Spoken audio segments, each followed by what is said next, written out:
Vous m'entendez? Parfait.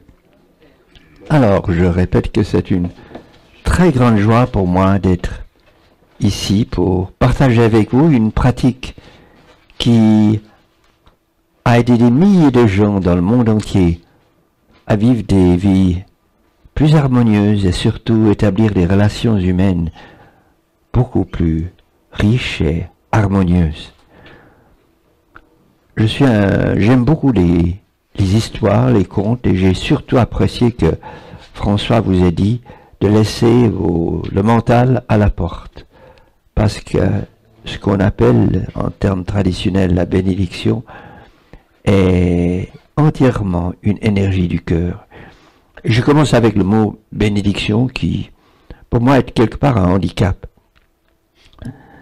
Un grand écrivain français disait « C'est une des plus ineffables disgrâces de l'homme, qu'il doive confier sa pensée à quelque chose d'aussi instable et d'aussi plastique que le mot. » Dans les pays francophones et germanophones, le mot bénir a, pour beaucoup de gens, des résonances ecclésiastiques, liturgiques, qui sont un handicap, un grand handicap. C'est pas du tout la même chose en anglais, où l'expression God bless you est presque devenue laïque. Et par exemple, j'appartiens à un groupe à Genève qui s'appelait Groupe de Bénédiction, et nous l'appelons maintenant cercle de bénédiction, cercle de bienveillance et de gratitude. C'est exactement la même chose, mais le titre a changé, donc ne vous laissez pas déranger par le mot bénédiction. Ce dont je vais vous parler n'a rien à faire avec le curé et le pasteur qui vous dit « Allez, mes oies en paix et dans 15 jours ». Non, c'est totalement différent. C'est l'envoi d'une énergie ciblée du cœur vers une personne ou une situation. Alors je vais tout de suite vous raconter comment j'ai découvert cette pratique, et nous aurons bien le temps à la fin pour discuter, parce que pour moi la chose la plus importante dans une conférence, un exposé, c'est le débat avec l'auditoire. Je travaille en Suisse pour un groupe, dans les années 80, pour un groupe d'ONG suisse actif dans le domaine du développement international, dans les pays du tiers-monde. Et je devais créer un programme pour les écoles, un programme d'information sur ces questions. Et j'adorais mon travail, je m'étais investi totalement dans mon travail. Et je voulais faire une exposition itinérante pour les écoles sur le problème de la faim, qui est un des tout grands problèmes de la planète. Aujourd'hui, il y a encore 800 millions de personnes qui se couchent en ayant faim tous les soirs. Et les ONG qui payaient le budget disaient « Désolé Pierre, mais on n'a pas l'argent pour faire ça. Tu devras t'en passer. » Et moi, j'ai croché, j'ai pas accepté, et j'ai investi de ma poche, à l'époque, 13 000 francs suisses, qui aujourd'hui ferait en tout cas 25 000 € en termes de pouvoir d'achat. J'ai investi ça, j'ai sorti ça de mes économies, et l'exposition a très bien marché, ça, on en a parlé dans la presse, et les ONG étaient extrêmement contentes. Et puis, juste à la même époque, je suis devenu membre d'une campagne mondiale contre la faim qui s'appelait le Projet Faim, qui était parti des États-Unis et qui avait des méthodes un peu américaines. On allait dans la rue, on demandait aux gens de signer une petite carte avec un engagement contre la faim.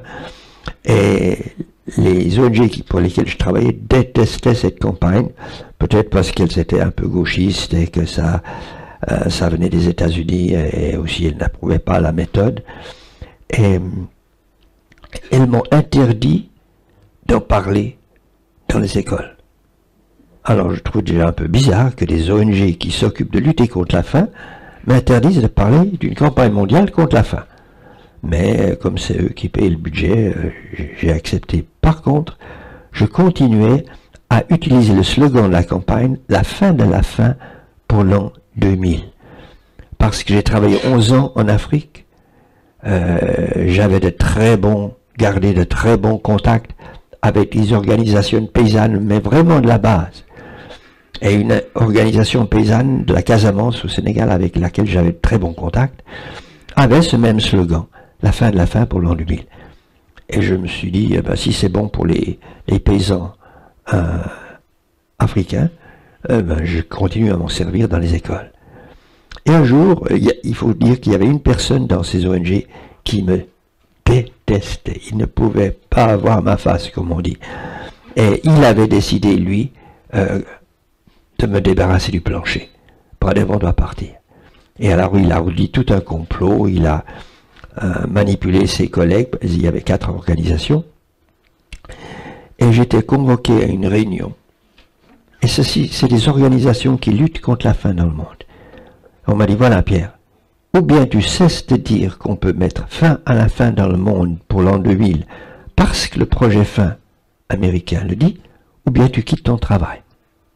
Moi, je dois débarrasser le plancher parce que je partage une conviction profonde, après des années d'expérience, avoir vu des gens qui mouraient de faim, et je n'ai pas pris longtemps pour décider parce que je ne voulais pas commettre un harakiri moral. Donc j'ai démissionné. Mais j'en ai conçu un ressentiment, une rancune, du jour au lendemain, qui me dévorait. C'était devenu une obsession. Je me réveillais le matin, sous ma douche, je pensais à ça, en faisant la vaisselle, allant à la poste, préparant mon travail. C'était devenu une obsession, ce ressentiment profond, vraiment comme on dit, excusez-moi, me bouffait les tripes. Et je savais que je me faisais du mal. Je méditais, je priais, je disais des textes spirituels, des mantras, tout. Rien à faire. Et ça durait des mois, et des mois, et des mois. Et ça devenait vraiment lourd. Et un jour, je lis dans le Sermon sur la montagne, la phrase « Bénissez ceux qui vous maudissent ». Ah, mais bien sûr, Pierre, c'est tellement simple. Tu n'as qu'à les bénir. À l'instant même. J'ai commencé à bénir ces gens dans leur santé, dans leur joie, dans leurs finances, dans leur vie de famille, leurs relations, toutes les façons imaginables. Et j'ai continué, jour après jour, à longueur de journée. Dès qu'il me venait à l'esprit, hop, une petite bénédiction. Et tout à coup, 3 mois plus tard, dans la rue, j'ai commencé à bénir les gens, au supermarché, à la poste, et c'était devenu tellement joyeux. Je prenais beaucoup le train, je faisais toute la longueur des trains dans les 2 sens, pour être sûr de bénir absolument chaque personne sur ce train. Et c'était devenu tellement joyeux. Et on m'avait demandé de donner une conférence à une rencontre internationale de jeunes. Et thème de ma conférence, et c'est pas innocent, c'était guérir le monde. Alors j'étais consciencieusement en train d'écrire ma conférence, quand tout à coup, je reçois une bouffée d'inspiration qui venait d'un autre niveau, d'une autre entité. Et je commence à écrire à toute vitesse. Ma main pouvait à peine suivre l'inspiration. Un texte qui s'appelle le simple art de bénir. Et vous allez le voir maintenant. François va nous le partager parce que j'ai maintenant un site internet. Le titre du site est en anglais, mais le site est bilingue. Et si quelqu'un veut écrire, ça s'appelle Gentle, G comme Georges, E-N-T-L-E, art, A-R-T, of, O-F, blessing, B-L-E-2-S-I-N-G.org.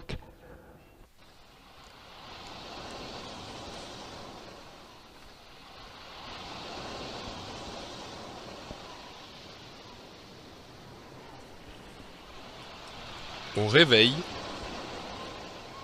bénissez votre journée, car elle déborde déjà d'une abondance de biens que vos bénédictions font apparaître. Car bénir signifie reconnaître le bien infini qui fait partie intégrante de la trame même de l'univers. Il n'attend qu'un signe de nous pour se manifester.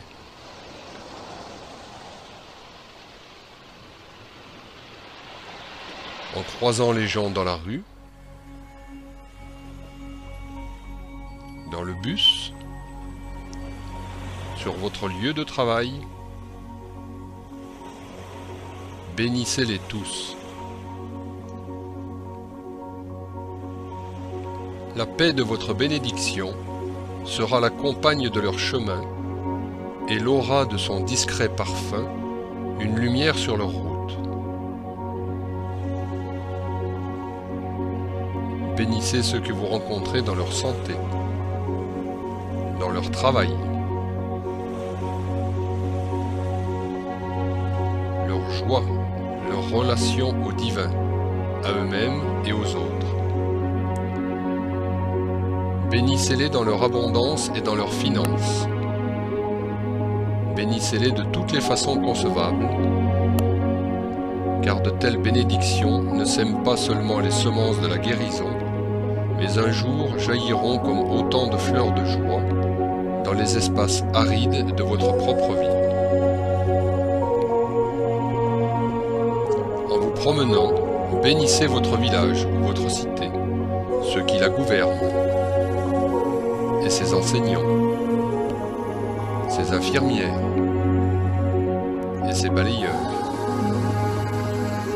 ses enfants et ses banquiers, ses prêtres et ses prostituées. À l'instant même où quelqu'un exprime la moindre agressivité, colère ou manque de bonté à votre égard, répondez avec une bénédiction silencieuse. Bénissez-les totalement, sincèrement, joyeusement, car de telles bénédictions sont un bouclier qui les protège contre l'ignorance de leurs méfaits et détourne la flèche qui vous est adressée.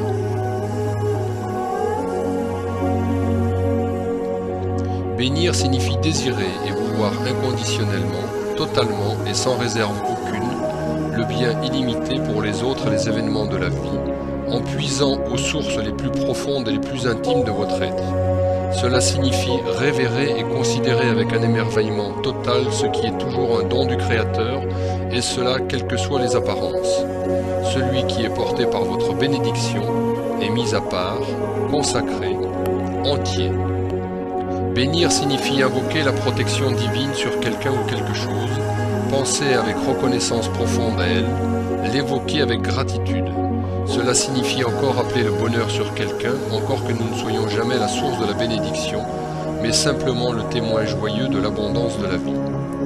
Bénir tout et tous sans discrimination aucune constitue la forme ultime du don, car ceux que vous bénissez ne sauront jamais d'où vient ce rayon de soleil, qui soudain perça les nuages de leur ciel, et vous serez rarement témoin de cette lumière dans leur vie. Quand, dans votre journée, quelque événement inattendu vous bouleverse, vous autant que vos plans, éclatez en bénédiction, car la vie est en train de vous apprendre une leçon, même si sa coupe peut vous sembler amère. Car cet événement que vous pensez être si indésirable, vous l'avez en fait suscité, afin d'apprendre la leçon qui vous échapperait si vous hésitiez à le bénir.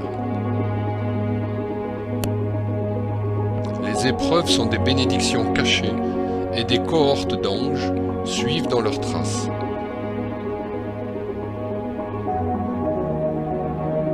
Bénir signifie reconnaître une beauté omniprésente, cachée aux yeux matériels.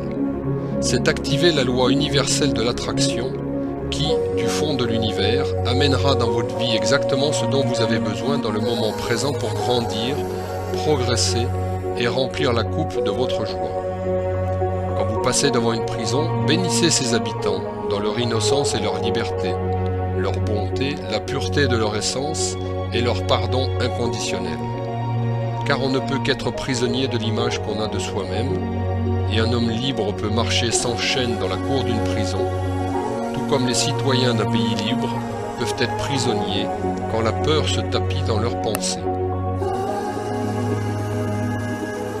Quand vous passez devant un hôpital, bénissez ces patients dans la plénitude de leur santé, car même dans leur souffrance et leur maladie, cette plénitude attend simplement d'être découverte. Et quand vous voyez une personne en pleurs, ou apparemment brisée par la vie, bénissez-le dans sa vitalité et sa joie.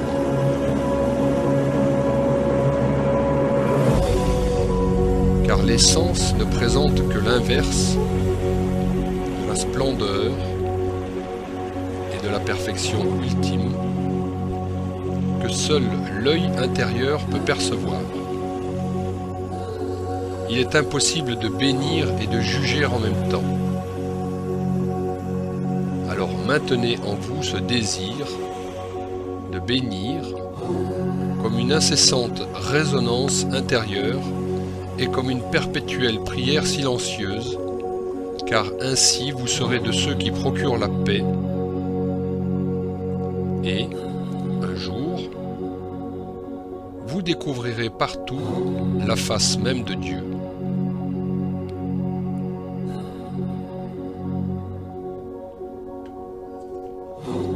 Et par-dessus tout, n'oubliez pas de bénir cette personne merveilleuse, totalement belle dans sa vraie nature et si digne d'amour que vous êtes. Cette dernière phrase, bénissez cette personne merveilleuse, totalement belle dans sa vraie nature et si digne d'amour que vous êtes, est la plus importante de tout le texte.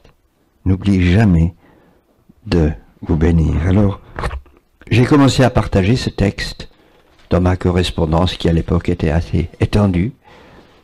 Et au fil des années, j'ai commencé à recevoir des retours du monde entier, de gens qui me disaient « Mais ça marche, ça marche, ça marche ».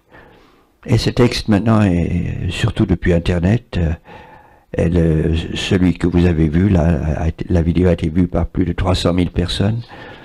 Et il a été testé, cette pratique a été testée dans le monde entier, du couloir de la mort du Texas aux villages les plus perdus du Sahel. Et je vais vous partager un retour d'un condamné à mort noir du Texas qui est devenu un très bon ami et qui est devenu maintenant un maître de vie pour des milliers de personnes à travers le monde, parce que j'ai publié 3 livres sur lui, dont celui-ci, Message de vie, du couloir de la mort. Et il faut que je vous dise que pratiquer la bénédiction dans le couloir de la mort du Texas, c'est pas évident, c'est pas comme dans un monastère zen de l'Auvergne ou un monastère cistercien du Montana. C'est l'horreur absolue, des cellules de 2 mètres sur 3, avec une pratiquement borne, il y a une minuscule lucarne juste contre le toit, une violence constante, aucun contact humain quelconque pendant 12 ans. Maintenant on a sorti Roger du couloir de la mort, mais pendant 12 ans, il n'a jamais eu le moindre contact humain avec qui que ce soit, une nourriture absolument horrible. Petit déjeuner servi à 2h30 du matin, le repas de midi vers 9h et le repas du soir en milieu d'après-midi. Une violence constante, des règlements qui changent constamment. Et c'est l'horreur. Et Roger a passé par des périodes, des années d'abord très douloureuses, parce qu'il était en prison pour un crime dont on sait qu'il est innocent. Il n'y a absolument aucun doute. Il vient de passer le cap des 30 années de tôle pour un crime qu'il n'a jamais commis. Et j'ai commencé à correspondre avec lui en 97 et notre correspondance est devenue très forte tout de suite. J'ai partagé avec lui le texte sur l'art de bénir qui est maintenant aussi sous forme de... Enfin, j'ai écrit tout un livre là-dessus, sur cette pratique, vivre sa spiritualité au quotidien, que vous pouvez acheter à la fin. Et Roger s'est lancé dans cette pratique de façon étonnante, surtout à une des périodes les plus difficiles de son séjour dans le couloir de la mort. Et il m'a écrit une lettre, parmi beaucoup, et je vais vous lire ces mots. Il faut que je te dise, Pierre, combien ton texte sur l'art de bénir m'a aidé. Je le garde à portée de main Depuis que nous avons été mis dans cette nouvelle prison il y a 4 mois, ils se sont décidés à faire de moi le membre d'un gang et ainsi à transformer ma vie en cauchemar. C'est absurde puisqu'il n'y a aucun contact entre détenus. Comment est-ce qu'il peut être membre d'un gang? Ils ont détruit une grande partie de mes affaires personnelles. Ils mettent ma cellule sans dessus-dessous, 2 fois par jour. C'est ce qu'on appelle le shakedown, où les gardiens entrent dans la cellule après avoir sorti le détenu. Et devant ses yeux, il est dans le couloir, commence à déchirer des livres, verser du ketchup sur des photos de famille, enfin vraiment, semer, excusez-moi le terme, il n'y a pas d'autre terme, semer le bordel absolu. Et il réintègre sa cellule, alors quand ça arrive 2 fois le même jour, ou plusieurs fois en une semaine, c'est vraiment l'horreur.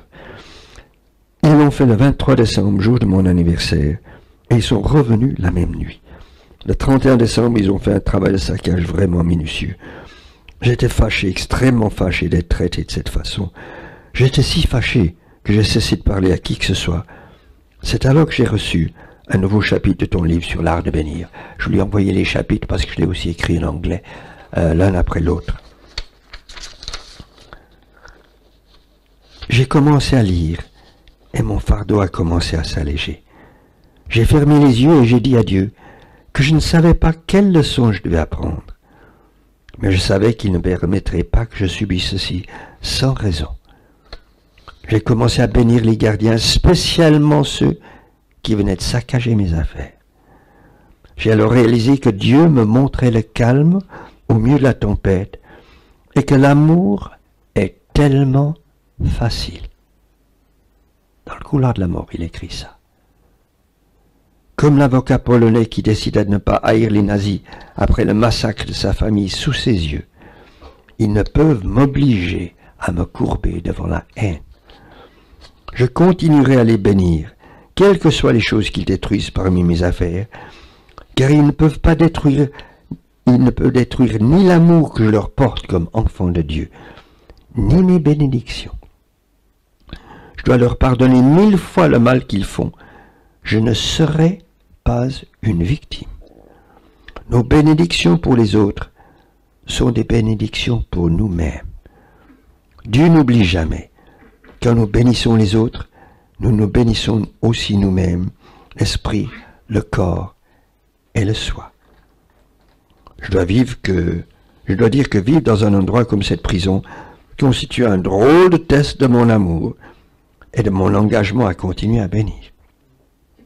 Mais tout ce qui se passe dans nos vies se produit pour nous apprendre quelque chose. J'aime cette pratique de la bénédiction, elle me fait du bien. Ma situation s'est calmée pendant le mois écoulé et je reconnais que c'est parce que je bénis tout un chacun, nuit et jour, quelle que soit la personne et quoi qu'elle ait pu commettre à mon égard. J'aime tellement ton livre. Et les détenus à qui j'ai pu faire passer des chapitres disent l'avoir incorporé dans leur vie. Je sais que Dieu m'a vraiment béni. Vous entendez? Il écrit ça dans le couloir de la mort. Je sais que Dieu m'a vraiment béni. Je sais dans mon cœur que Dieu a planifié quelque chose de merveilleux pour moi.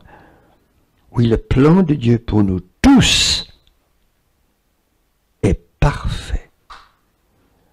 Remercie ton ami Gilles pour cette belle phrase qu'il m'a envoyée. La volonté de Dieu ne te conduira jamais là où la grâce de Dieu ne peut te garder.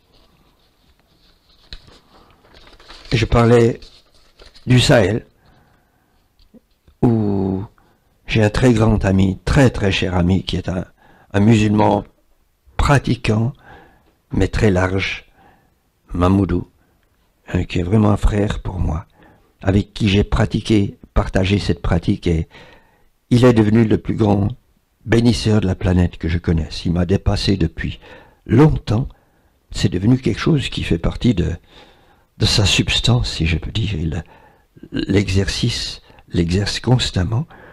Et dans sa pratique de partage de la bénédiction, il a eu des expériences tellement nombreuses, j'en partage juste une parmi beaucoup d'autres. Ce ménage polygame, vous savez que dans les pays musulmans, la polygamie est la règle, et surtout au Sahel, Au Mali, je pense que 95% des couples doivent être polygames. Et souvent, quand la femme a fait 5, 6, 7, 8 enfants, qu'elle est un peu usée par la vie, qu'elle a atteint la cinquantaine, ben le mari, lui, il prend une petite jeunette qui est plus sexy, avec qui il s'amuse. Et c'est ce que le mari, elle rencontre une femme dans la rue qui était dans cette situation.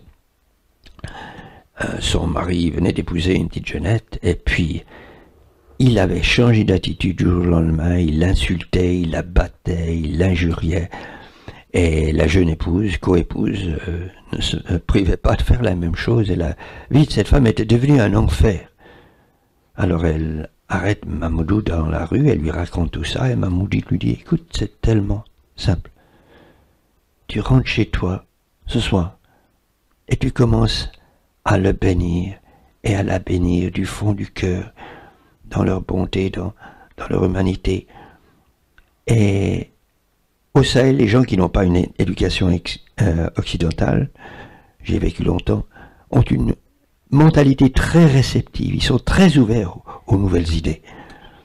Et cette femme va à la maison, elle commence le soir même à bénir son mari et sa coépouse. Le lendemain, le mari vient vers elle, s'excuse sincèrement de son comportement, change complètement. Même chose pour la coépouse, et maintenant les deux femmes sont données comme modèle d'entente dans un ménage polygame dans tout le quartier. Alors voici ce que m'écrit Mamoudou. Vous savez qu'il y a eu au Mali, et surtout dans la région de Mopti où il habite, les attaques des terroristes et de djihadistes qui a été très très dur. Mais lui, il s'occupe d'une petite ONG paysanne qui travaille avec les paysans. Je ne cesserai jamais de te bénir, nuit et jour, car je ne peux que cela seulement. Je ne cesserai également, j'ai reçu ce mail il y a quelques jours, je ne cesserai également de te remercier infiniment pour le très grand bonheur que tu m'as légué spirituellement, par le fait que tu m'as appris l'art de bénir. Si aujourd'hui je suis sain et sauf, c'est à cause de la bénédiction que je fais à tout instant, en marchant, en parlant, dans le silence, dans la joie comme dans la tristesse, dans la foule comme dans la solitude. En face du danger, de la violence extrême, en face de la mort ou de la vie, sous chacune de ces manifestations. Sans nul doute, tous ceux qui continuent de l'expérimenter continuent de me le confirmer, car comme tu le sais, nous sommes depuis 2012 confrontés à cette terrible crise, née suite à l'occupation du septentrion malien par les djihadistes et les bandits armés de tout Akabi. Présentement, cette crise, avec ses corollaires d'insécurité notoire, s'est déplacée au centre du pays, notamment dans tous les cercles de Mopti où il habite. Même les pays limitrophes comme la Côte d'Ivoire, le Burkina et le Niger ne sont pas épargnés. Je te jure que sans cette arme puissante de la bénédiction, personne ne se sentirait à l'abri. C'est cette bénédiction au quotidien qui nous sauve et qui nous sauvera par la volonté de Dieu. C'est pourquoi nous ne cesserons jamais de te remercier et de te bénir. J'ai reçu tellement de lettres, et sur le site, vous trouverez des dizaines et des dizaines de récits. Je vais juste en choisir un qui est plus proche de chez nous. Voici le gérant d'une grande Migros en Suisse qui m'écrit et il me dit « J'ai dû abandonner mon travail comme responsable d'une filiale d'une chaîne de supermarchés.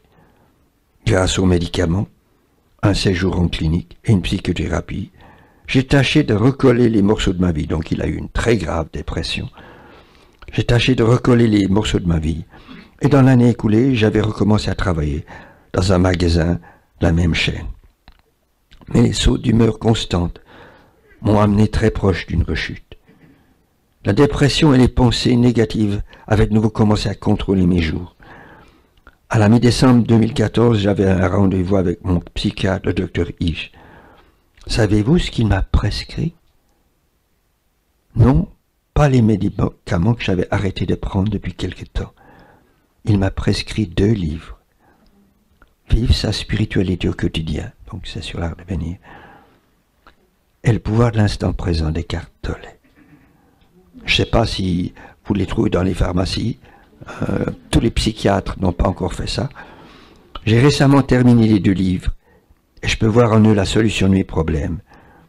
Ces livres me montrent un chemin que je peux emprunter et me redonner le goût de la vie. J'ai commencé à bénir absolument tout, même mon burn-out. Peut-être la maladie me montrait-elle que je devais changer de vie, que je devais vivre plus consciemment et suivre un autre chemin. C'est l'occasion de me reconnecter avec et de refaire l'expérience du bonheur et de l'amour, et surtout de les partager. Depuis que j'ai commencé à bénir, et croyez-moi, dans mon travail, il y a de nombreuses occasions de bénir, les pensées négatives sont sur le déclin, le passé est moins présent, et je me sens mieux de jour en jour. Alors, dites à votre psychiatre, si vous en avez un, d'aller sur le site et de relire alors, il y en a tellement, mais je vais prendre le temps pour aborder d'autres thèmes. Moi-même, j'ai eu des expériences très fortes avec la bénédiction quand je l'ai découverte. Donc, c'était dans les années en 87 que j'ai découvert ça. Et je vous ai parlé de mon enthousiasme à cette pratique. Mais c'est surtout devenu quelque chose qui était ancré là. Je me rappelle, on avait eu chez nous à Genève, chez ma femme et moi, cet ami du Sahel qui avait cette organisation paysanne de la Casamance qui avait le slogan « La fin de la faim » pour l'an 2000. Et il était venu en Suisse voir des donateurs et il s'est arrêté chez nous quelques jours. Et j'allais à la gare avec ces 2 grosses valises, et il était à mes côtés, et la gare est tout près de chez moi. En allant à la gare, je croise un monsieur que j'avais croisé quelques jours avant. Et j'avais jamais de ma vie vu un regard aussi triste, aussi vide, presque délavé que cet homme. La première fois, quand je l'avais croisé, je l'avais béni. Et là, on se recroise, et nos yeux se rencontrent 1 seconde. Et j'ai pensé, ce pauvre homme, il doit être complètement drogué. Au moment de me croiser, il me fiche un coup de poing en plein visage. Je tombe sur le trottoir, sur le ventre, je commence à couler du nez, à saigner du nez abondamment, et je me lève d'un bond, et le petit part en courant bien sûr, et je dis à mon ami Demba, bénissez, bénis-le, bénis-le, bénis-le. J'ai immédiatement commencé à le bénir. Et quand je suis arrivé à la gare, 2-3 minutes plus tard, le saignement avait complètement cessé, mais j'ai sorti une grosse boursouflure. Je suis rentré à la maison, je ne me suis même pas regardé. J'ai lavé mon visage, j'ai repris mon travail, et quand ma femme est rentrée le soir, il n'y avait plus aucune trace de quoi que ce soit. Une autre expérience toute récente qui m'a montré que j'avais fait un petit progrès dans l'art de bénir. Je reçois un téléphone, un coup de téléphone, puis une voix forte, une voix en anglais avec un fort accent indien, me dit voilà, c'est le bureau Apple Windows à Londres. Nous avons remarqué que vous avez des problèmes avec votre ordinateur. Moi, je suis un paléo-néandertalien en informatique. Je sais tout juste taper des textes, faire mes emails, et puis c'est à peu près tout. Alors, il m'a fait tout un discours, et puis tout à coup, je vois sa souris qui se promène sur mon écran. Après, j'ai téléphoné à mon webmaster qui m'a dit « Pierre, tu as dû lui donner accès à ton écran d'une façon ou d'une autre. » Mais c'est allé si vite que j'ai rien pigé. Et puis, il me dit toutes sortes de choses. Il me dit « Voilà, j'ai corrigé ceci, j'ai effacé ça. » Et puis, au bout d'une demi-heure, il me dit « C'est 150 €. » Mais je lui dis, monsieur, on n'a pas parlé d'un prix quelconque. Vous m'avez dit que vous téléphoniez du bureau Apple Windows. Non, mais vous savez que tout se paye dans ce monde. Et là, je me sentais complètement coincé. Parce qu'il avait accès à mon système et il pouvait le ficher en l'air complètement. J'ai même pas pensé à tirer la prise contact avec Internet, mais ça faisait partie d'un plan que je ne trouve pas ça. Alors, j'ai payé avec ma carte bancaire, et puis on s'est dit au revoir, et puis j'ai immédiatement téléphoné à mon webmaster, qui m'a dit, Pierre, décroche tout de suite ton contact Internet, annule ta carte bancaire immédiatement, et je vais devoir changer tout ton système. Et il a dû le faire, puisque le type avait laissé ce qu'on appelle des sleepers, c'est-à-dire des trucs qui lui auraient permis de suivre mon ordinateur depuis la Nouvelle-Delhi ou Bombay, où il était certainement où il travaillait. La seconde où j'ai réalisé que j'avais été roulé, j'ai commencé à le bénir abondamment. Imaginez-vous comment est-ce que vous pouvez atteindre le bonheur si vous passez votre journée à rouler les gens. C'est pas possible. Comment cet homme pourrait-il être heureux? J'ai senti instamment une telle compassion pour lui. Et donc, je n'ai pas eu le moindre ressentiment. Et pendant des semaines, j'ai continué à le bénir. Bon, ça m'a coûté 500 € en tout à peu près, puisque j'ai dû aller dans le Valais où est mon webmaster, changer tout le système. Mais c'était une leçon que je suis reconnaissant d'avoir gagné, parce que l'argent c'est juste une forme d'énergie, et de toute façon c'est pas nous qui en sommes la source. Alors, ce qui est merveilleux, c'est que l'art de bénir s'applique absolument toutes les situations, du matin au soir. Vous pouvez bénir ce que vous faites. Vous pouvez bénir surtout chaque personne que vous rencontrez. Moi, ça fait 25 ans, bientôt 30 ans que je bénis les gens dans les transports publics, j'ai pas de voiture. Une gentille personne de votre association m'a amené ici depuis Genève. Et donc vous avez tellement d'occasions de bénir, et ça devient quelque chose de tellement magique, et surtout, je sens la moindre souffrance. Une personne à 10 mètres de moi, je sens n'importe quelle souffrance. Et je commence immédiatement à les bénir. Si je vois quelqu'un qui est déprimé, je les bénis dans leur joie, dans leur paix. Toujours dans l'opposé à ce que présente l'image matérielle. Si je vois une personne en colère, qui jure, qui crie, je les bénis dans leur sérénité, leur paix. Toujours dans l'opposé de l'image matérielle. Et je suis en train de terminer, j'ai terminé l'édition anglaise, je suis bilingue, j'écris mes livres dans les deux langues, et je suis en train de terminer la version française d'un livre avec 365 bénédictions pour toute l'année. Le livre je ne vais pas mettre le mot bénédiction, je vais trouver un autre mot. Et je vais vous lire une de mes bénédictions préférées, c'est une bénédiction pour faire l'amour. Parce que j'espère qu'il y a quelques personnes ici qui font l'amour de temps en temps. Sinon, vous passerez ça à vos petits-enfants. Il y a une petite introduction à la bénédiction, je vais vous lire.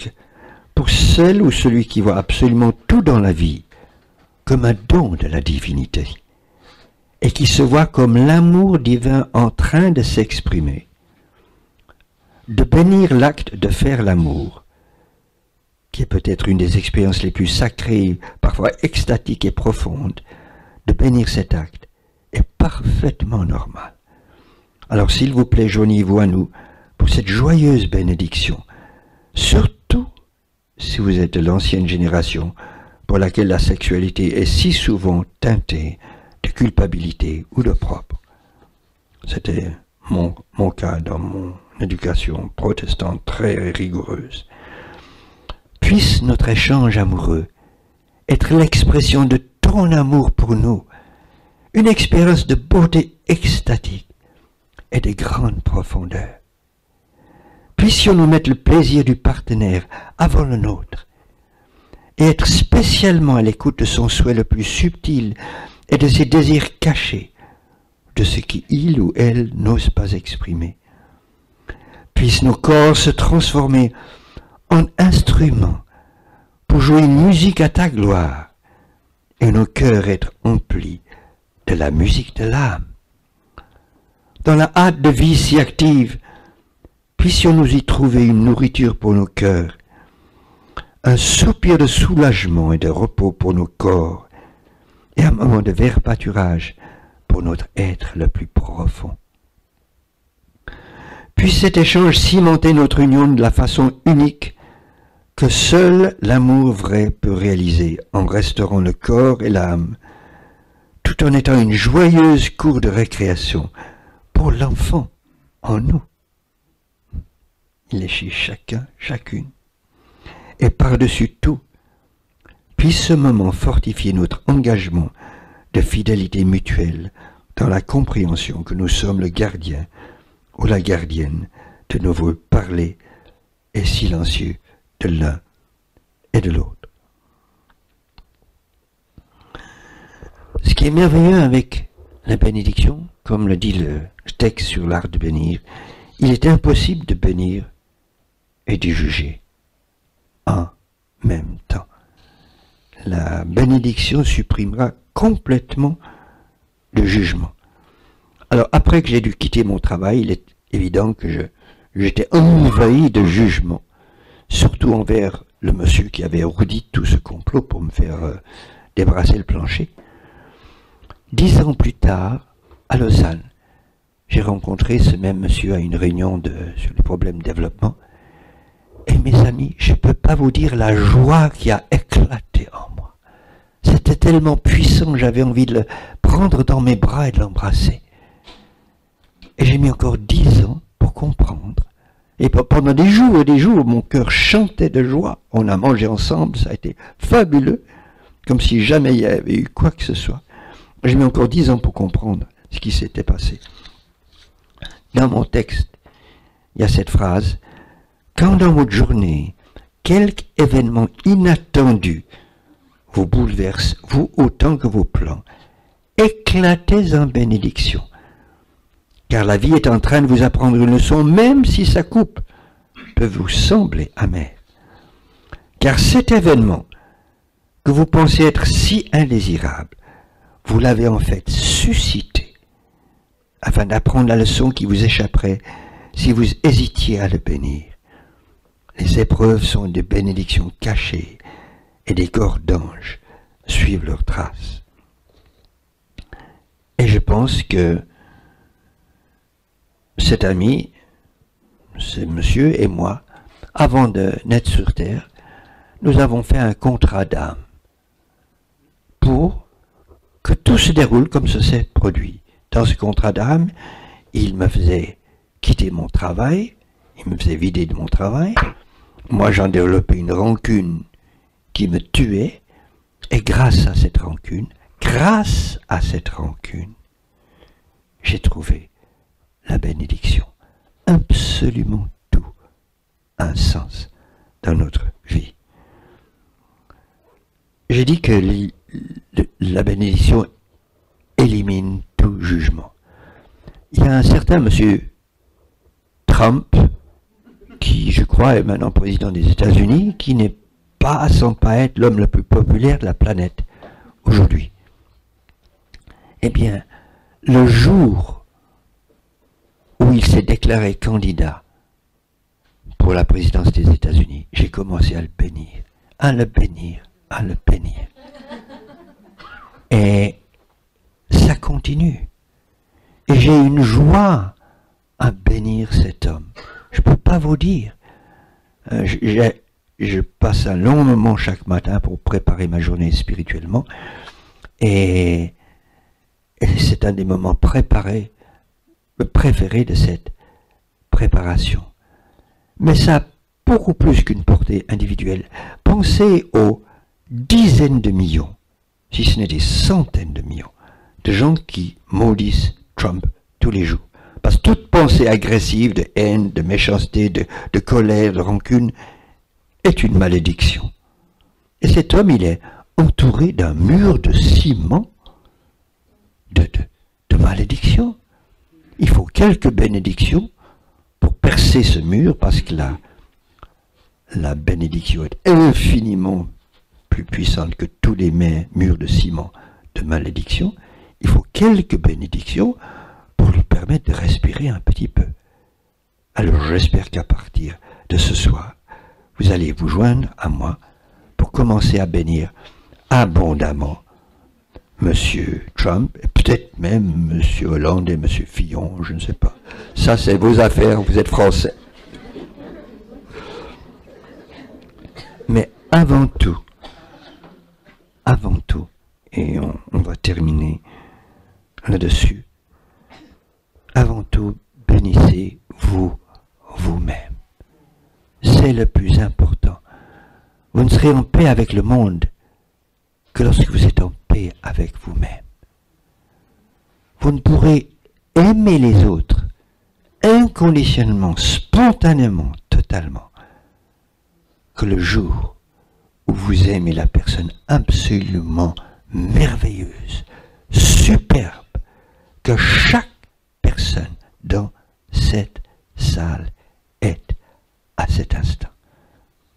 Alors mon dernier message, c'est aimez-vous, donnez-vous des grandes accolades, caressez-vous en pensée. Moi, il y a un exercice que je fais tous les matins, c'est l'exercice du miroir que j'ai fait il y a 25 ans, et que j'ai arrêté depuis, et que j'ai recommencé tout récemment. Et c'est très puissant de me mettre devant un petit miroir et de dire toutes sortes de choses sympas à ce que je vois dans le miroir. C'est très très puissant, parce que vous voyez, le deuxième commandement, aime ton prochain comme toi-même. Pendant 1800 ans de christianisme, on a oublié le comme toi-même.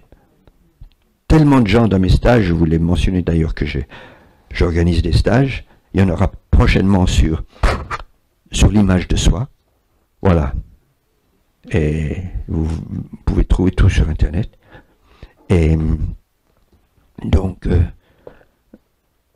c'est tellement fondamental, cet amour de soi-même. Le deuxième commandement dit, aime ton prochain comme toi-même. Et il y a une vieille version araméenne que j'ai fait mienne, et ça a été le plus grand bouleversement dans 40 ans de vie spirituelle. Aime ton prochain qui est toi-même. Ça change tout. Et c'est l'unité parfaite.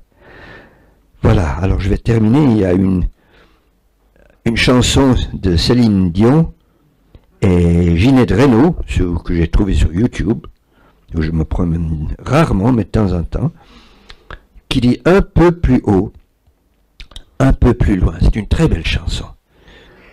Alors, puisse la bénédiction vous amener un peu plus haut, un peu plus loin, et vous découvrirez d'autres chemins, dont celui de l'amour inconditionnel, qui bénit tous et toutes, sans jamais juger. Merci de la qualité de votre écoute. C'est un cadeau, un immense cadeau que vous m'avez fait, et je vous remercie, et surtout pas d'applaudissements. Ça, c'est complètement déplacé. Alors maintenant, je suis là pour répondre à vos questions, et c'est pour moi le fan, c'est vraiment maintenant que c'est ce que j'aime le plus. Alors, allez-y, il faut toujours une personne courageuse pour commencer. Voilà. Mais évidemment, et c'est la pratique, et vous trouverez dans mon bouquin des tas d'exemples de personnes transformées par la bénédiction. Je vous ai raconté le cas de cette femme polygame au Mali qui a commencé à bénir son mari et sa coépouse du jour au lendemain. J'ai reçu tellement, tellement, et moi-même j'ai eu tellement d'expérience. C'est au niveau des relations humaines que dans mon expérience, ma minuscule expérience, la bénédiction est le plus efficace et le plus merveilleux. Madame. Je voudrais savoir cet instant, en fait, où on se sent mal avec quelqu'un, vous êtes quelqu'un qui en veut, et ce moment où vous avez décidé de passer à la bénédiction, qu'est-ce qui fait dans la tête, on se dit, est-ce que ça va être suffisamment fort pour être... Enfin, ma sincérité, l'instant d'avant était tournée contre la personne. Là, faire retourner la situation, arriver à faire quelque chose en étant persuadé au fond de soi que ça va servir à quelque chose, en étant sincère dans sa bénédiction. Quelle est l'essence de votre question? Je ne suis pas sûr que j'ai compris. De la colère, en fait. Voilà, c'est cet instant, en fait, que vous avez décrit. Vous détestiez cette personne, elle vous détruisait, elle vous saccageait de l'intérieur. Et en peu de temps, Non, pour ce monsieur, ça m'a pris 3 ans de bénédiction. Ok? 3 années de bénédiction pour surmonter complètement. Écoutez, si vous êtes sur le chemin spirituel, vraiment sérieux, si vous êtes vraiment sérieuse, c'est très exigeant.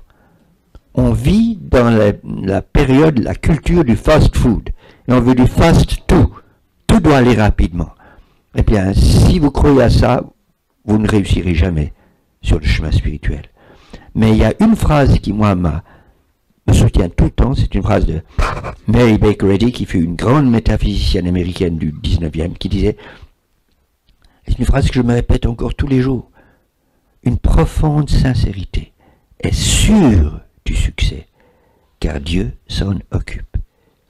Si vous êtes vraiment sincère, je vous promets que vous réussirez. Et justement, ce passage d'arriver à se convaincre qu'on peut être vraiment sincère, qu'il ne reste pas du tout d'animosité envers... Alors, il ne faut pas confondre. Vous pouvez être plein d'animosité et en même temps sincère. Vous êtes sincère dans votre désir de dépasser l'animosité. C'est là que se situe la sincérité, pas dans l'existence ou l'absence d'animosité.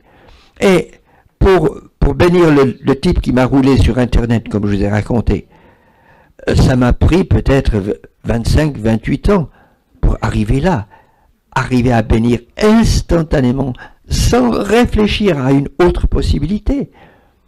Le chemin spirituel, c'est pas du fast-food. C'est essayer, essayer, essayer, remettre le truc à l'ouvrage, la pièce à l'ouvrage, constamment, constamment, constamment, constamment. Une des qualités clés du chemin spirituel, c'est la persévérance, la détermination. Voilà la seule chose qui compte dans ma vie, l'unique chose, c'est d'apprendre à aimer un tout petit peu plus tous les jours. Aujourd'hui, je crois que je suis en train de passer en première primaire. Hein. Je termine l'école enfantine, je passe en première primaire. Roger, lui, il doit être déjà au collège. Ok? Il m'apprend tellement. Et mon ami Mamadou, il est en tout cas à la fin du primaire. Ok? J'ai répondu? Bon. Madame. Quand vous bénissez une personne, par exemple Donald Trump, Oui? qu'est-ce que vous dites? Est-ce que vous le dites à haute voix? J'ai plus besoin de le dire à haute voix, mais parfois je murmure, ça dépend. Vous trouverez vous-même ce qui vous convient. Moi, j'ai pas de recette. Mais par exemple, Trump, je le bénis dans sa profonde compassion, et je le bénis surtout dans sa compassion et son intégrité. Parce que les rapports de presse suggéreraient que c'est deux qualités qui ne débordent pas chez lui. Ok? Voilà. Autre question?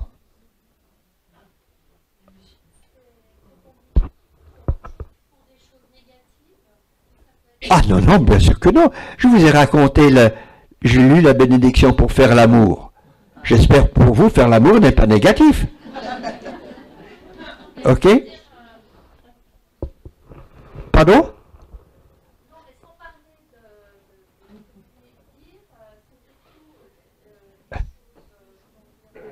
Non, tout.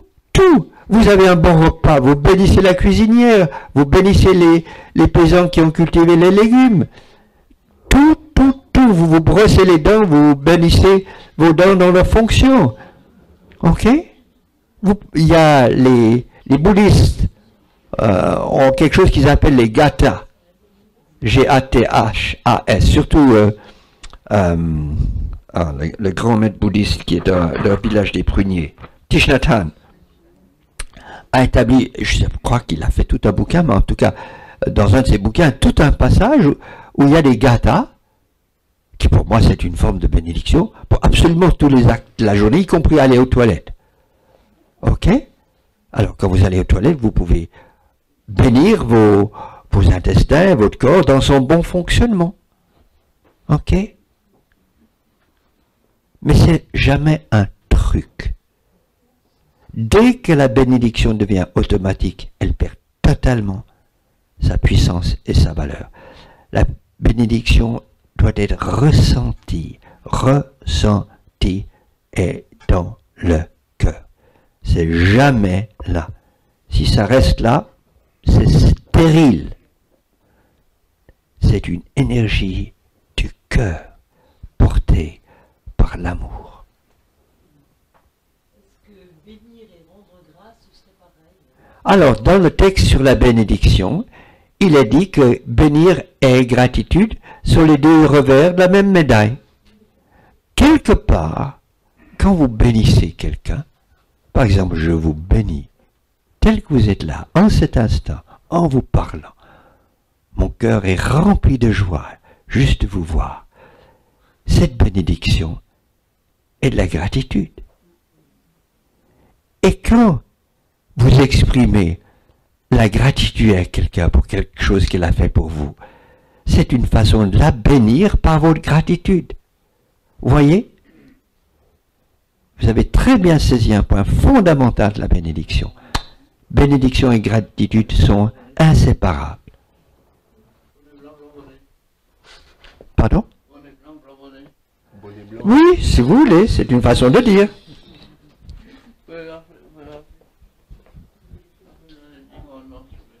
Pardon? J'ai... Ah! Je ne vois pas très bien le lien entre les 10 commandements et votre question.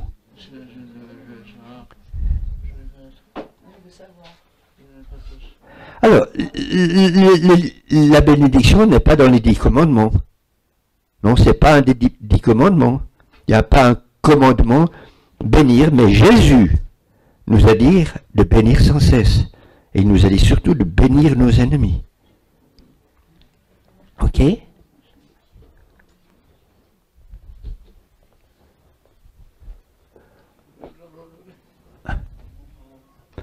Autre question? Est-ce que les gens justement qui font le contraire, qui mettent de la haine vers les autres gens, du coup ça fait le sens inverse? Ben, ils font du mal à eux. D'abord à eux-mêmes.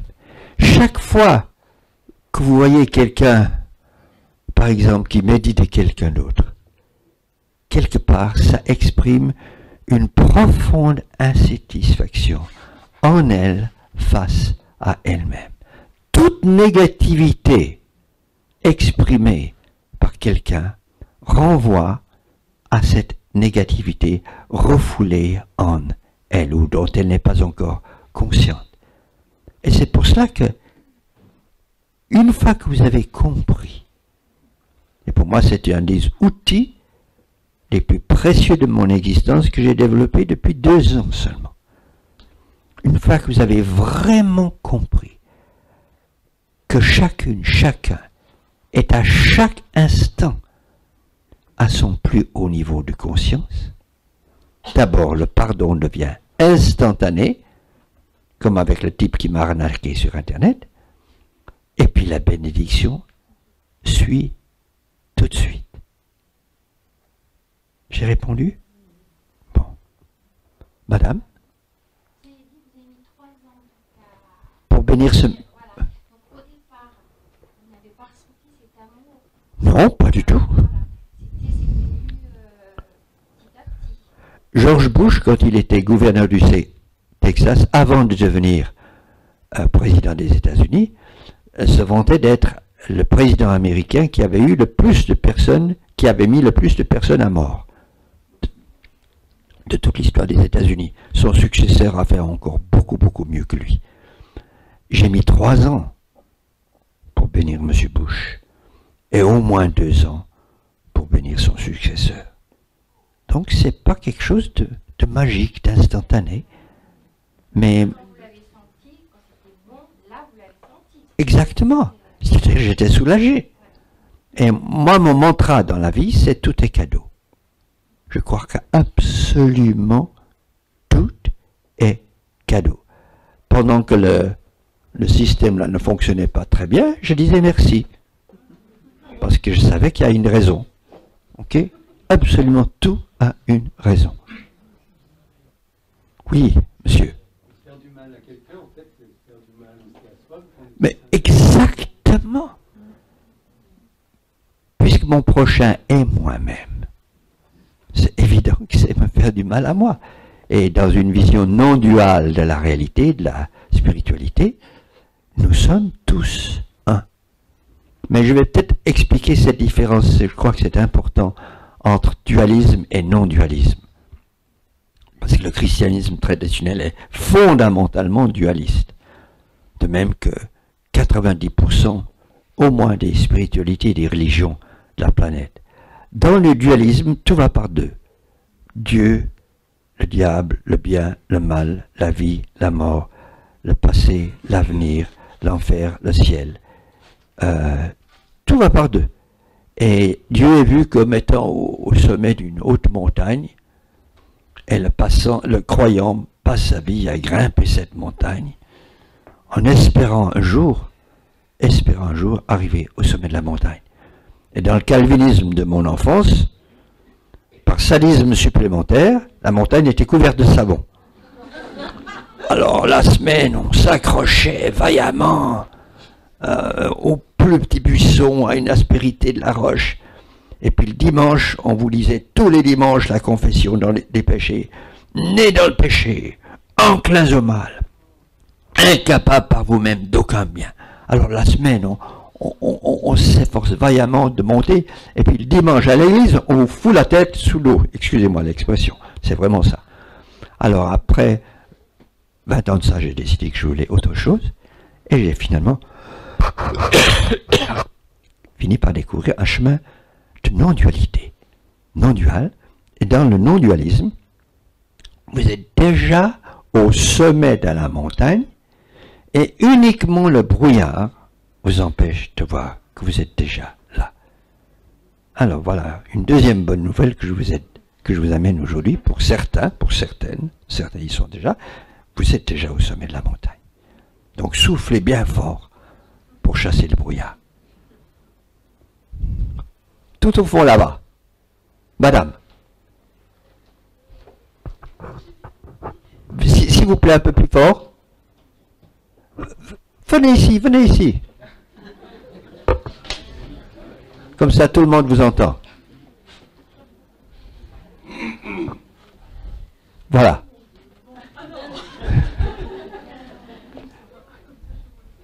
Donc, je voulais vous dire, monsieur Frédéric, si j'ai bien compris, quand on est face à quelqu'un qui est plein de haine, enfin, qu'on ressent Oui. de haine, en fait, c'est notre propre haine qu'on peut voir, c'est ce que Non, non, j'ai dit, c'est sa haine de lui-même qu'il extériorise. Ok, ça change tout. oui, parce que j'allais dire, si c'est la mienne, Non, non, ce serait épouvantable. La vie serait invivable. Ok. Merci d'avoir posé la question. Ah, c'est extrêmement important. parce que si on est dans une vision non duelle, c'est vrai que ce qu'on voit chez l'autre, c'est aussi une part de nous-mêmes. Oui, Alors, la différence, c'est que toute négativité, quelle qu'elle soit, que ce soit la haine, la jalousie, la maladie, la pauvreté, n'a pas de substance. Est-ce que vous avez déjà vu une lumière d'obscurité entrer dans une chambre éclairée et éteindre la lumière? Non. Mais vous prenez une petite bougie, vous allez dans une caverne, et cette petite bougie va l'éclairer. Seule la lumière a de la substance. Et quand j'entends substance, j'entends quelque chose qui est impérissable, qui ne peut pas se décomposer. L'obscurité, le mal, n'a aucune réalité ontologique. Ontologique, c'est-à-dire essentielle, substantielle. Seul le bien, l'amour. Et c'est pour cela que nous allons réussir à traverser la période très difficile que traverse l'humanité en ce moment, parce que seul le bien, l'amour, a de la substance.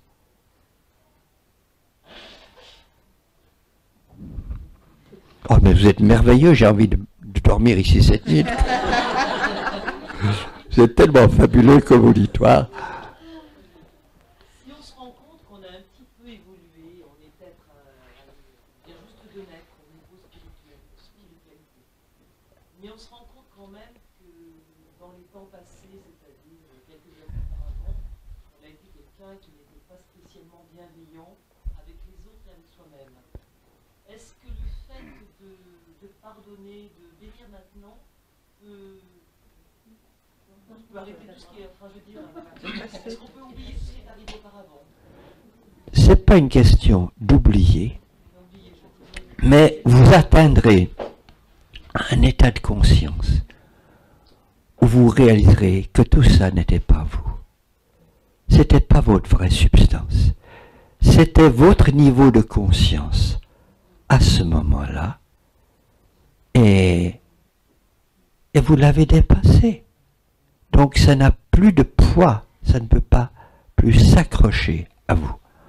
Mais je voudrais aussi souligner que c'est pas parce qu'on est sur un chemin spirituel qu'on va pas avoir des difficultés immenses, ce qu'on appelle, ce que Jean Lacroix appelle la nuit de la foi, c'est-à-dire des périodes extrêmement douloureuses. Moi-même, j'ai passé il y a quelques années à travers la période la plus dure de ma vie, et pourtant j'étais un formateur connu et respecté, un auteur respecté, aussi respecté pour mes engagements humanitaires, avec un mariage que tout le monde donnait en modèle, une santé de fer depuis 40 ans, et du jour au lendemain, tout s'est écroulé, je dis bien tout. Le mariage, j'ai eu le plus grand défi de santé de ma vie. Donc mon énergie a baissé. Donc mes stages ont chuté. Donc mes finances ont chuté. Et mon chemin spirituel de 40 ans a éclaté en 1000 morceaux.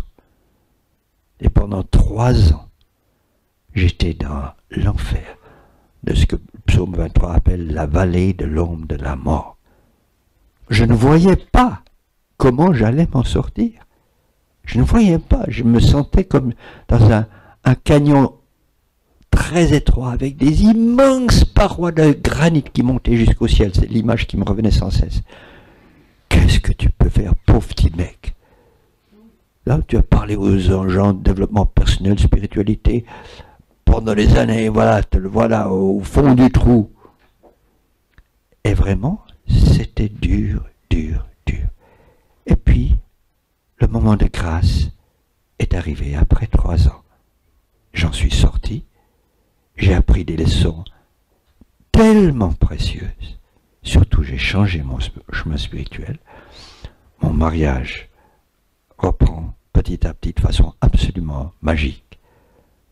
Et je dis merci, merci, merci pour ce qui semblait être l'enfer quand j'y étais, et que je vois comme un outil que je m'étais préparé, je crois, avant de venir sur Terre, pour faire quelques pas en avant.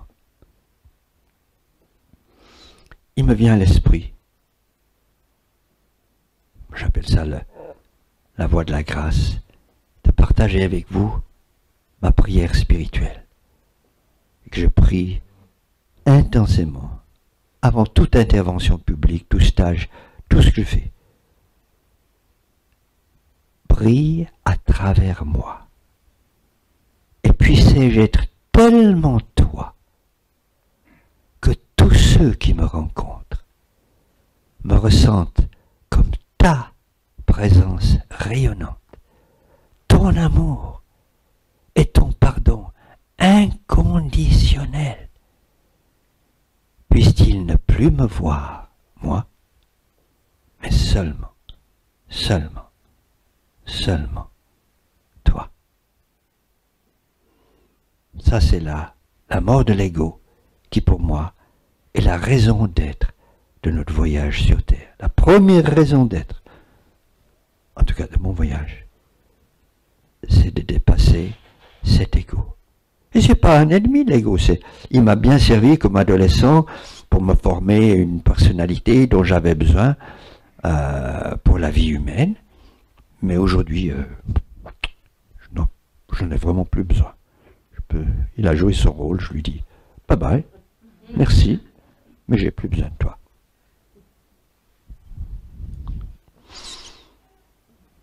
Vous savez, nous passons comme race en ce moment. Je crois qu'on le sent tous à travers une période très spéciale de l'histoire humaine qu'on n'a jamais vécue. Jamais dans l'histoire il y a eu des changements aussi intenses et accélérés. Tout change en même temps, dans tous les domaines, partout, à toute vitesse. Et c'est pas facile. Et nous avons les vieilles mentalités, encore, trop souvent, pour construire un monde qui sera un monde gagnant-gagnant, qui marche pour tous. Parce que ou bien c'est ça, ou bien on disparaît. Il n'y a pas d'alternative. Ça, c'est clair. Et chacun de nous a un rôle à jouer dans cette transformation. Chaque pensée que nous pensons peut aider quelqu'un en Argentine, ou en Sibérie, ou en Afrique du Sud. Avec chacune de nos pensées, nous pouvons être des créateurs, des créatrices. C'est tellement magique, c'est tellement merveilleux de sentir ça. Chaque personne dans cette salle, sans exception, a quelque chose à contribuer au progrès de l'humanité. François, il faut que je regarde la montre. On est bientôt... C'est bon, 5 minutes. Encore 5 minutes, merveilleux. Alors je la boucle, maintenant je vous écoute de nouveau. Oui. Moi, j'aimerais savoir, Roger, Ah, bonne question. J'ai lu son livre, j'ai lu le livre. Alors, donc, nous, en 2006, j'ai créé un comité international pour m'aider dans sa défense, parce que c'est lourd de faire ça tout seul. Donc j'avais publié le premier livre, Message de vie, en 2003. J'avais mis une adresse bancaire à la fin pour les gens qui voudraient envoyer de l'argent. On a embauché un avocat en 2006, et qui a fait du bon travail, mais une juge texane a jugé que a suspendu sa peine de mort. Et c'était une des juges les plus conservatrices du Texas, qui est un des États, sinon le plus conservateur du pays, et surtout celui qui exécute le plus de gens de très très très loin.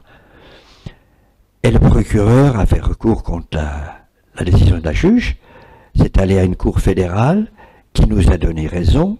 Procureur rebelote, refait recours à une instance suprême de cette cour fédérale qui nous redonne raison. Le procureur rebelote, fait recours à la cour suprême à Washington.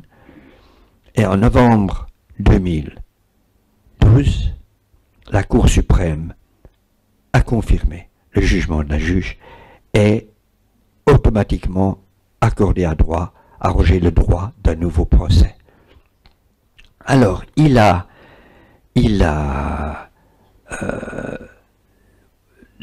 donc nous avons eu à choisir entre un nouveau procès ou ce qu'on appelle aux États-Unis c'est unique aux États-Unis, c'est le plea bargain, c'est littéralement négociation, en fait c'est un marchandage avec le procureur. Parce que dans le comté de Harris County, Houston, la ville de Houston, là où est enfermé Roger, ces dernières années, tous ceux qui ont obtenu le droit à un nouveau procès, tous sauf un, ont été recondamnés à mort. Alors, notre avocat n'était pas très chaud pour un procès, et puis tout traîne tellement lentement aux États-Unis. Dans la justice, ils sont très rapides en Internet, mais pas dans la justice. Et finalement, l'année passée, notre avocat a négocié une peine pour remplacer le procès.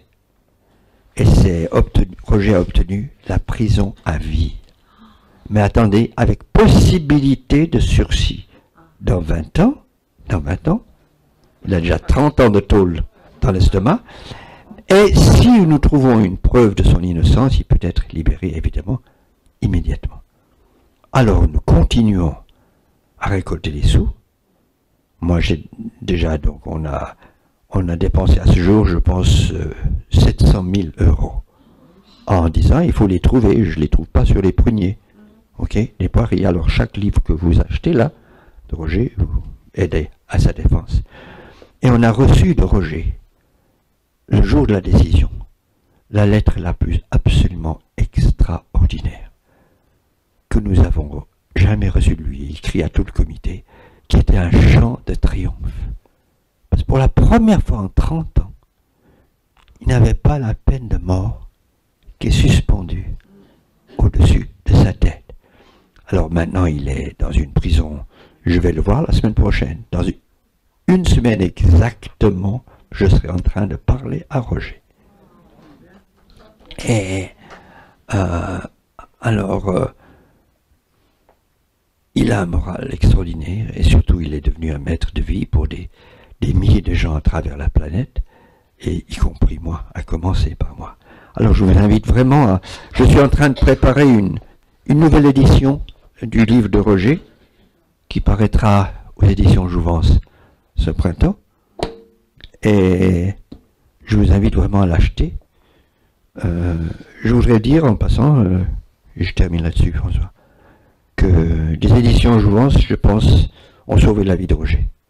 Parce que sans ce livre, on ne trouvait pas l'argent pour embaucher un nouvel avocat. Et le directeur des éditions Jouvence, Jacques Maire, est un homme absolument exceptionnel, un grand humaniste, parce qu'il a publié un livre qui sortait complètement des cordes de Jouvence. Jouvence, c'est la vie saine, les petites graines, la santé alternative, la spiritualité, Nouvelle Age et tout ça. Le couloir de la mort du Texas. Mais c'était un milieu de tout ce qu'il n'avait jamais publié. Et il a accepté le pari, et il a été gagné. Voilà, je vous remercie de votre... Attention, pas d'applaudissements, c'est absolument inutile. Ce serait uniquement pour l'ego, et mon petit ego n'a plus besoin d'applaudissements. Merci François.